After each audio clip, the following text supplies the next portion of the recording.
নমস্কার বন্ধুরা, পিয়ালির রান্নাঘরে সবাইকে স্বাগত জানিয়ে আজকে রান্না শুরু করছি। তো চলো শুরু করি। প্রথমে লতিগুলো খোলা ছাড়িয়ে ছোট টুকরো করে কেটে ধুয়ে নিয়েছি। এবার একটু নুন দিয়ে ভাপিয়ে নেব 2 মিনিটের জন্য। দেখো হয়ে গেছে, নামিয়ে ঝুড়িতে ঢেলে দেব।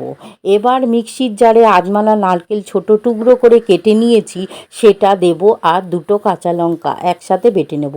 তারপরে কড়াইতে 1.5 চামচ তেল গরম হলে একটু সর্ষে আর একটা শুকনো লঙ্কা ফোড়নে দিয়ে ভাপানো লতিগুলো দিয়ে দেব। এবার স্বাদ মতো লবণ আর সামান্য হলুদ দিয়ে নাড়িয়ে আগে থেকে অল্প সর্ষে গুঁড়ো নুন দিয়ে ভিজিয়ে রেখেছিলাম সেটা দেব, আর বাটি ধুয়ে জল দেব একটু, আর 1/2 চামচ লঙ্কা গুঁড়ো দিয়ে নাড়িয়ে 1/2 বাটি জল দিয়ে জল ফুটে উঠলে নারকেল বাটাটা দিয়ে নাড়িয়ে চাড়িয়ে ঢাকা দেব।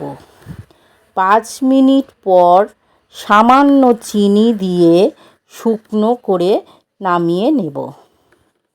বন্ধুরা, নিরামিষ দিনে লুচি খেতে ইচ্ছে হলে এইভাবে বানিয়ে দেখো, খুব ভালো লাগবে।